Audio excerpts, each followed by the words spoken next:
Selamat malam Bapak Ibu Saudara. Malam hari ini kita akan kembali merenungkan firman Tuhan. Kita sama-sama belajar, kita sama-sama mengupas apa yang pesan Tuhan yang terkandung di dalam firman Tuhan pada malam hari ini. Baik, sebelum kita mendengarkan firman Tuhan, kita akan memuji dan menyembah Tuhan. Dan kita akan berdoa untuk firman Tuhan.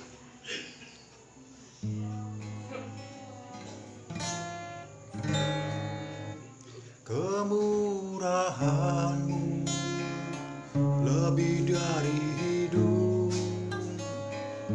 kemurahan-Mu lebih dari hidup.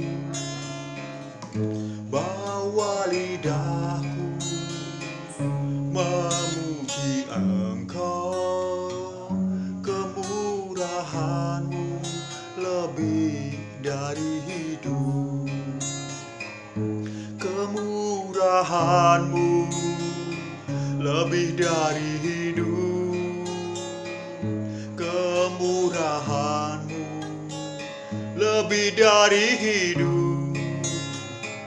Bawa lidahku memuji Engkau, kemurahan-Mu lebih dari hidup. Tuhan Allah Bapa kami yang bertahta di dalam kerajaan surga, Tuhan kami Yesus Kristus. Pada malam hari ini Tuhan, kami akan bersama-sama belajar tentang firman-Mu Tuhan, tentang apa pesan yang akan Engkau sampaikan di dalam firman-Mu pada malam hari ini ya Tuhan. Berkati kami semua ya Tuhan, urapi kami semua ya Tuhan, berikan hikmat pada kami semua ya Tuhan, supaya kami dapat mengerti apa pesan yang akan Engkau sampaikan melalui firman-Mu pada malam hari ini ya Tuhan. Terima kasih Tuhan, hamba-Mu akan menyampaikan firman. Urapi hamba-Mu Tuhan, kuduskan hamba-Mu ya Tuhan. Jika masih ada dosa, masih ada kuasa jahat pada diri kami ya Tuhan, ampuni Tuhan. Jika kuasa itu ingin menggagalkan firman Tuhan pada malam hari ini, kami tengking hanya di dalam nama Tuhan Yesus Kristus. Terima kasih Tuhan, kami akan mulai firman Tuhan. Di dalam nama Tuhan Yesus Kristus kami berdoa dan mengucap syukur. Haleluya, amin.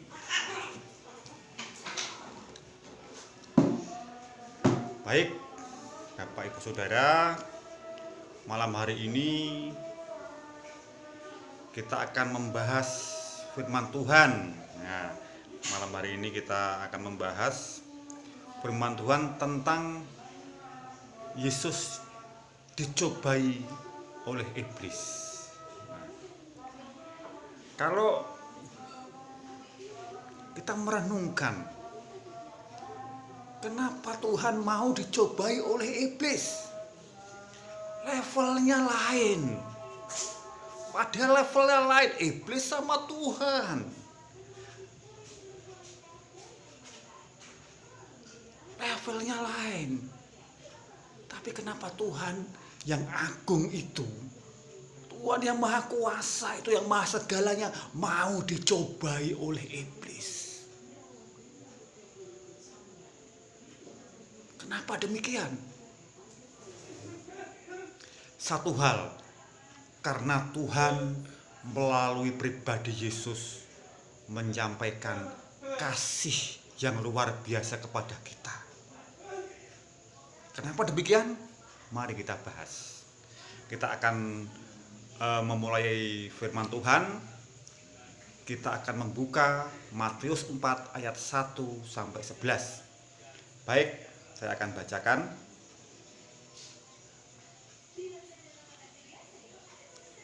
Matius 4 ayat 1 sampai 11. Maka Yesus dibawa oleh Roh ke padang gurun untuk dicobai iblis. Dan setelah berpuasa 40 hari dan 40 malam, akhirnya laparlah Yesus. Lalu datanglah si pencoba itu dan berkata kepadanya, "Jika engkau anak Allah, perintahkanlah supaya batu-batu ini menjadi roti." Tetapi Yesus menjawab, ada tertulis, manusia hidup bukan dari roti saja, tetapi dari setiap firman yang keluar dari mulut Allah. Kemudian iblis membawanya ke kota suci dan menempatkan dia di bubungan bait Allah. Lalu berkata kepadanya, jika engkau anak Allah, jatuhkanlah dirimu ke bawah, sebab ada tertulis mengenai engkau, ia akan memerintahkan malaikat-malaikatnya dan mereka akan datang menatang engkau di atas tangannya, supaya kakimu jangan terantuk kepada batu.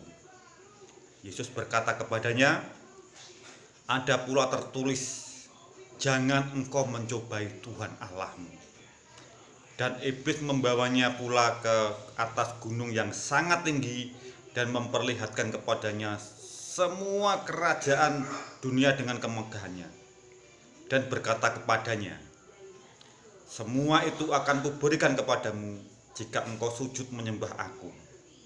Maka berkatalah Yesus kepadanya, enyalah iblis, sebab ada tertulis engkau harus menyembah Tuhan Allahmu, dan hanya kepada Dia sajalah engkau berbakti. Lalu iblis meninggalkan dia, dan lihatlah malaikat-malaikat datang melayani Yesus. Baik, kita akan merenungkan, kita akan mengupas apa pesan Tuhan melalui firman Tuhan pada malam hari ini.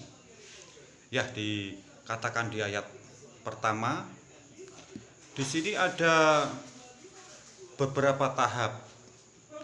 Apa yang ditawarkan iblis? Yang pertama adalah roti, yaitu merubah batu menjadi roti. Yang kedua adalah Yesus disuruh meloncat, nanti akan ada malaikat yang akan menopangnya. Dan yang ketiga adalah Yesus ditawari seisi dunia dan kemegahannya, tetapi harus menyembah iblis. Nah, kita bahas satu persatu. Di dalam perikop ini dibuka dengan kata-kata bahwa Tuhan Yesus berpuasa pada waktu itu 40 hari 40 malam. Ya, itu sesuatu yang sulit bagi seorang manusia biasa.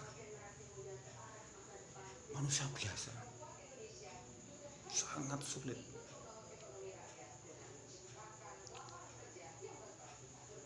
Itu Tuhan melambangkan. Saya garis bawahi dulu.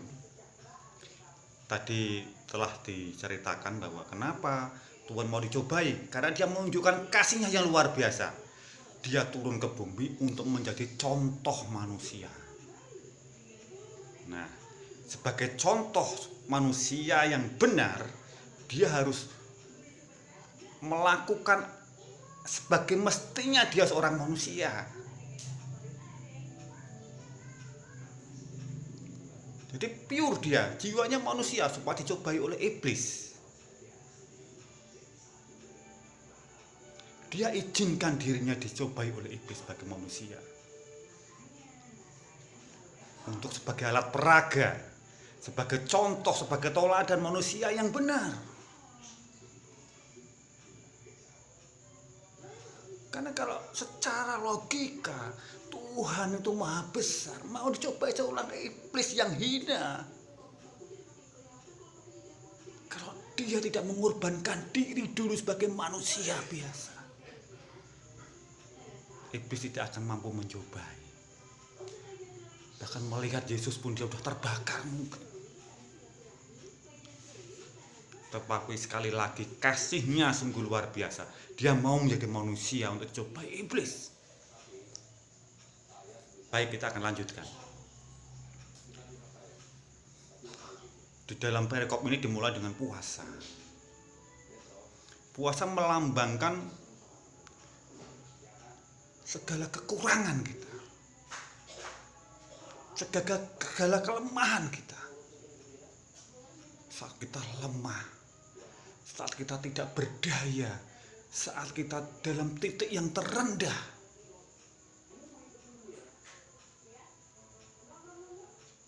maka ada satu hal, yaitu iblis akan masuk di dalam jiwa kita yang lemah.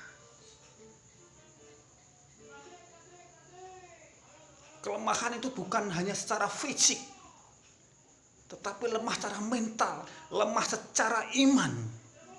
Ketika iman kita tipis terhadap Tuhan, maka iblis akan masuk untuk mencobai kita.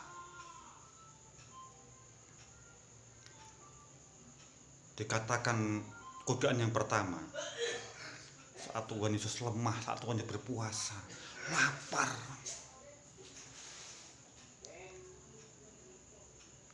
Di sini iblis mengerti betul kelemahan orang berpuasa itu apa, yaitu lapar. Sedemikian juga kita, ketika iman kita lemah, iblis cari posisi, peluang yang tepat. Apa kelemahan kita yang bisa dia masukkan? Mungkin secara ekonomi kita, mungkin di dalam pekerjaan kita. Iblis tawarkan sesuatu yang benar-benar menurut kebutuhan kita. Ditawarkan.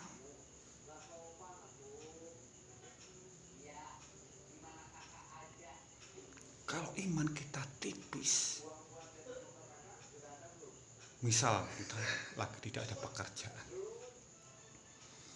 kita di gereja memohon nama Tuhan, Tuhan beri saya pekerjaan Tuhan. Hari Minggu kita berdoa, Tuhan beri saya pekerjaan Tuhan. Kebetulan hari Senin ada panggilan pekerjaan, tapi waktu wawancara personalnya berkata bahwa waktumu di sini adalah waktu perusahaan. Kamu harus ikut perusahaan. Hari Minggu kamu harus bekerja.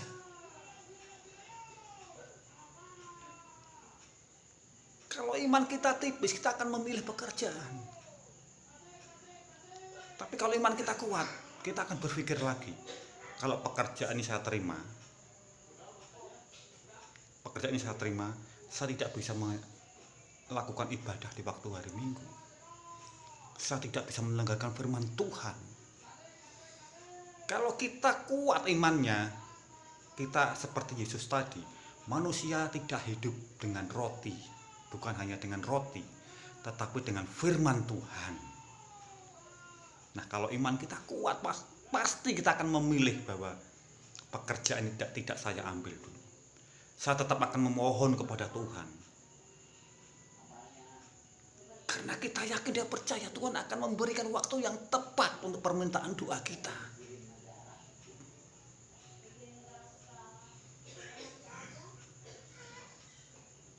Di sini Tuhan memberikan contoh yang benar. Ketika iblis menawarkan sesuatu sesuai dengan kebutuhan Yesus pada waktu itu, yaitu lapar. Dia tidak mau apa yang diperintahkan iblis. Dia bilang bahwa manusia hidupnya itu tergantung dengan firman Tuhan, bukan hanya dengan roti. Begitu juga dengan kita. Kita harus membentengi diri dengan iman yang tebal, supaya kita bisa membedakan, bisa memilih. Kita lebih berpegang pada firman Tuhan daripada kepentingan dunia yang ditawarkan oleh iblis.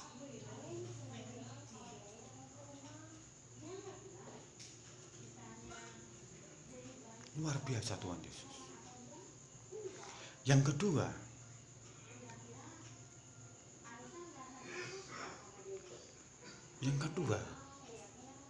iblis menyuruh Yesus naik ke tempat yang tinggi dan menyuruh dia meloncat. Dia katakan, iblis tahu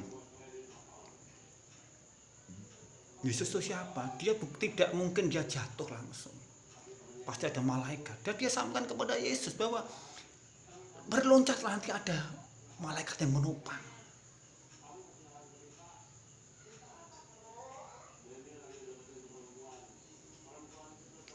Tapi Yesus bilang jangan mencobai Tuhan Allah. Begitu juga dengan kita. Jika kita mengalami sesuatu hal yang beresiko,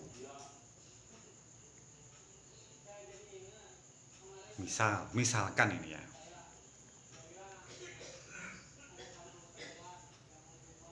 ada di jalan raya, kita tahu bahwa Tuhan itu melindungi kita, menyertai kita. Tapi kita mencoba Tuhan, waktu ada mobil banter, mobil kencang sekali, kita melompat di depan mobil itu, pastilah ketabrak. Karena kita mencobai Tuhan. Coba Tuhan mau menyelamatkan saya atau tidak.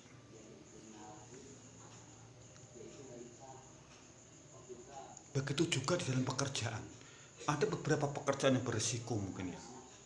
Kalau kita lakukan ada resikonya. Apa yang harus kita lakukan?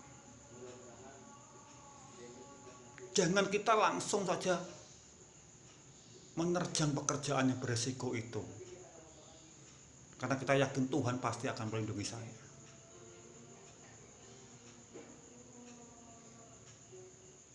Atau dalam jiwa kita, dalam hati kecil kita katakan coba Tuhan melindungi saya atau tidak. Tetapi satu hal, di sini dikatakan jangan mencobai, engkau mencobai Tuhan Allah. Tapi dibalik, dalam kita melakukan sesuatu hal, kita serahkan dulu kepada Tuhan. Biarlah Tuhan yang mengatur sesuai dengan jalan Tuhan.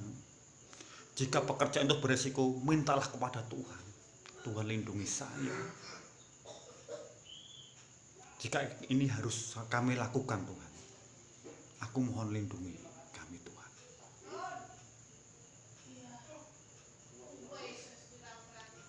Maka Tuhan akan menyertai kita. Kita tidak mencobai Tuhan, tetapi kita serahkan kepada Tuhan. Sungguh hebat Tuhan. Yesus hebat waktu itu, dia mengasih contoh suatu pola-pola pekerjaan iblis dalam manusia, mencobai manusia, tetapi Tuhan sendiri itu muncul di situ untuk menjadi replika, contoh yang baik. Sungguh hebat Tuhan. Yang ketiga,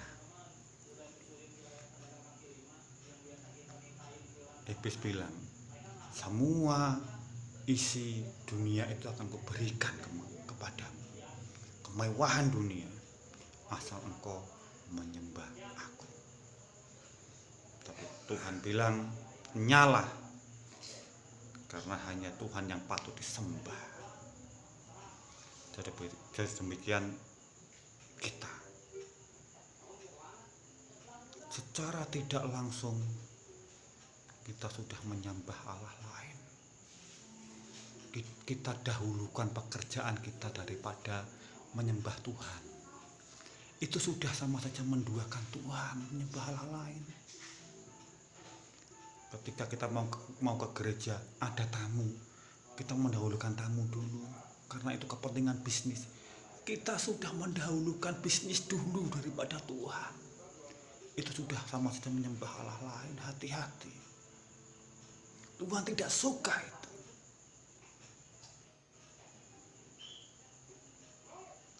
Tuhan kita adalah Tuhan yang pencemburu. Nomor satukan Tuhan, maka yang lain akan baik-baik saja.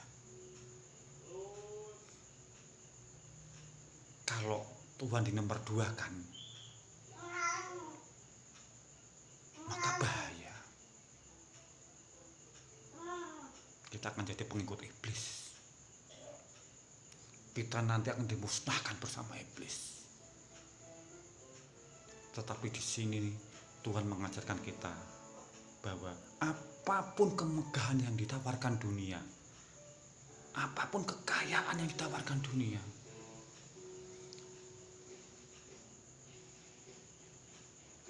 tetap satu hal, dahulukan Tuhan. Jika harus memilih menyembah Tuhan atau memiliki harta kekayaan. Tuhan mengajarkan di sini, pilihlah Tuhan, karena Tuhan itu melebihi dari harta kekayaan. Tuhan adalah keselamatan yang kekal. Haleluya. Terima kasih Yesus. Firman-Mu sungguh indah pada malam hari ini.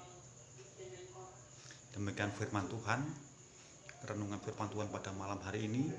Semoga menjadi berkat untuk kita semua. Haleluya.